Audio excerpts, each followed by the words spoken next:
Assalamualaikum warahmatullahi wabarakatuh. Pagi ini Ibu akan menjelaskan review untuk bahan PTS besok ya. Tetap materinya sama nak, listrik statis ya. Listrik statis di sini kita mempelajari muatan listrik yang diam. Sebelum masuk ke muatan listrik ya, nanti kita mempelajari teorinya atom. Jadi atom itu bentuknya seperti ini, terdiri dari inti atom sama ini namanya adalah kulit atom. Di dalam inti atom itu ada proton ditambah dengan neutron. Kalau di kulit atom itu ada elektron. Ingat, elektron ini membawa muatan negatif. Kalau proton membawa muatan positif. Jadi benda dikatakan positif jika apanya yang banyak, protonnya lebih besar daripada elektron. Benda dikatakan bermuatan negatif jika elektronnya lebih banyak daripada proton. Benda dikatakan netral jika jumlah proton sama dengan jumlah elektron. Nah, setelah sifat muatan listrik, perhatikan, sifat muatan listrik itu nanti jika muatan positif bertemu dengan muatan negatif, itu yang terjadi adalah tarik-menarik. Nanti kalau muatan negatif ketemu dengan muatan negatif, itu akan tolak-menolak. Intinya di sini kalau muatannya beda akan tarik-menarik, tapi kalau muatannya sama akan tolak-menolak. Besarnya gaya tarik dan gaya tolak antara kedua muatan kita bisa menggunakan rumus hukum Coulomb, di mana gaya itu sebanding dengan hasil kali kedua muatan dan berbanding terbalik dengan kuadrat jarak.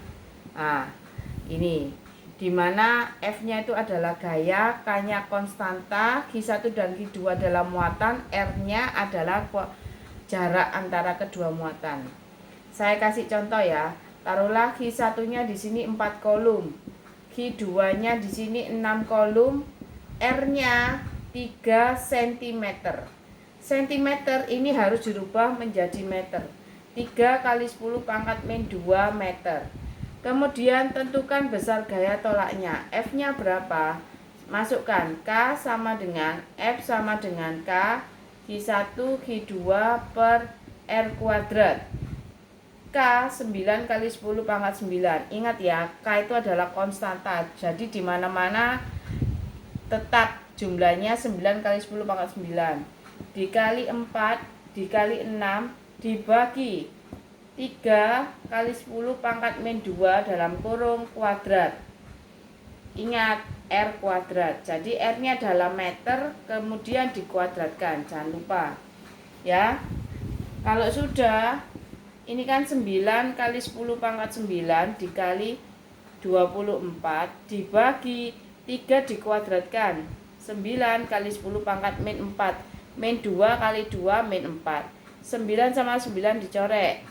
Nah, kalau sudah 24 kali 10 pangkat 9 kali 10 pangkat 4. Pangkat di bawah negatif dinaikkan ke atas jadinya positif. Setelah itu 24 kali 10 pangkat 13 Newton. Bilangan pangkat kalau dikali sama dengan pangkatnya dijumlah. Ya. Jadi besok diingat-ingat rumusnya yang dipakai rumus ini. K kiku remuk-remuk ya.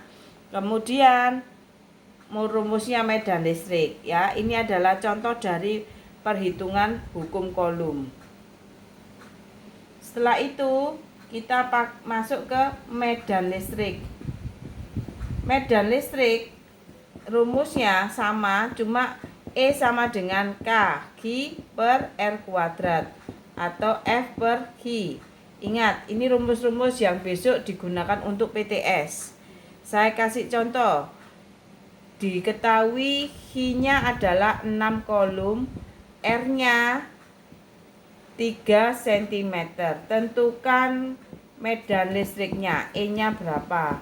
Perhatikan rumusnya E, K, Q, remuk-remuk. Diingat-ingat. Kalau rumusnya gaya, kaki remuk-remuk. Kalau rumusnya E, kaki remuk-remuk. Nah, kalau sudah masukkan K, 9 kali 10 pangkat 9 dikali 6 dibagi cm rubah ke meter. 3 kali 10 pangkat min 2 dalam kurung kuadrat. Jadinya berapa?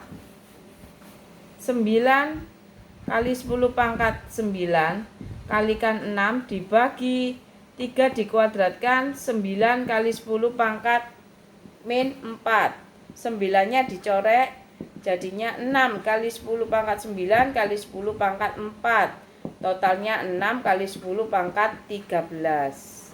Ya, tolong diperhatikan. Ini adalah contoh hitungannya.